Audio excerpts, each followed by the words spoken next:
Okay, Andrew. Thanks, Warren. Governance question from a shareholder. Larry Fink of BlackRock has predicted that in the near future, all investors will be using ESG, environmental, social, governance metrics, to help determine the value of a company. I'm worried we don't score well on everything from climate to diversity to inclusion. How well do you think Berkshire measures up on those metrics, and are they valuable metrics? I think in reality we measure up well, but we don't participate in preparing reports for anybody that asks about it. And we have this idea that even though all shareholders are equal, we prefer individual shareholders. We actually prefer people we know as co-owners, and we don't want to be preparing a lot of reports and asking 60 subsidiaries each to do something where they'll set up a team and then mail things to headquarters, and then we'll supply them to somebody who, if our stock goes up some, is probably going to sell it anyway. We want our managers to do the right things. We give them enormous latitude to do that, and I think that our batting average really is quite good. You saw in the movie we talked about having 100% of the electricity we sell in Iowa come from essentially wind generation. Now that doesn't mean that we get to do it 24 hours a day. We sell some and we buy it. But essentially we will be creating as much wind energy as all of our customers use in electricity. There's one there's one other utility, electric utility, that's about our size and roughly our size in Iowa, and they have practically no wind resources, and the wind blows where they exist too. But we will have that 100%. As a matter of fact, it's a moving target because we do so well. Partly, we do so well on wind generation that a number of the high-tech companies want to locate in Iowa and get clean energy from us at very low prices, and therefore the moving target becomes our growth in customers in that area. But we're not going to put out we are not going to spend the time of the people at Berkshire Hathaway Energy responding to questionnaires or trying to score better with somebody that is working on that.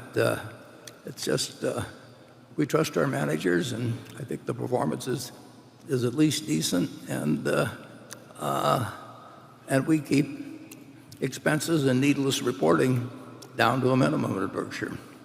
We do not get, I mentioned this in the annual report, I can't imagine another company like it, but here we are with $500 billion of market capitalization. We do not have a consolidated P&L monthly. We don't need it. Now, I can't imagine any other organization doing that, but we don't need it. And we're not going to tie up resources, people resources, doing things we don't need to do just because it's the sort of standard procedure in corporate America. And corporate America is very worried about, in general, they're very worried about whether somebody's going to upset their apple cart, and with activists and everything. So they want to be very sure that every shareholder is happy on issues like that. And in the end, fortunately, we don't have to worry about that, so we don't have to run up a lot of expenses doing things that don't actually let us run the business better. Charlie? Well, I think in Berkshire, the environmental stuff is done one level down from us. And I think Greg Abel is just terrific at it. And so I think we score very well. When it gets to so-called best corporate practices, I think the people who talk about them don't really know what the best practices are. They just know what they think are the best practices. And they determine that based on what will sell, not what will work. And so I like our way of doing things better than theirs, and I hope to God we never follow their best practices. Yeah.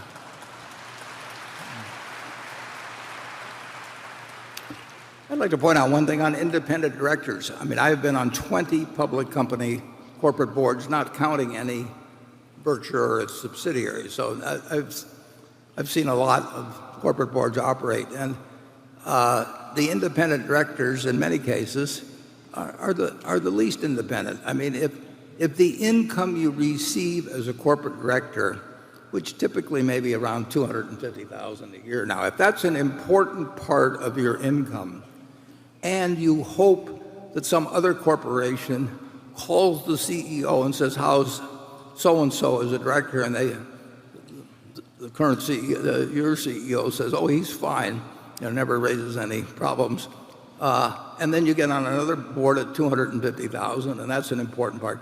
How in the world is that independent? I mean, I really, just on observation, I can't recall particularly any independent director where their income was from the board was important to them. I can't recall them ever doing anything in board meetings or committee meetings that actually was counter to the interests. They put them on the comp committee. I mean, they're just not going to upset the apple cart because what they're, and I'd probably behave the same way in the same position. I mean, if $250,000 a year is important to you, why in the hell would you behave in a way that's going to cause your CEO to say to the next CEO, say, "This guy acts up a little bit too much, you really better get somebody else"? It's the way it works, but they've got these I think ideas. it works a little worse than Warren's telling you. Yeah, Charlie and It's really awful. It was awful. I mean, And only that Warren and I we occupy the niche for pomposity very well ourselves. We don't need any more of it. Charlie and I were on one board. Well, I was on one board, actually, a long time ago, where we owned a very significant percentage of the company.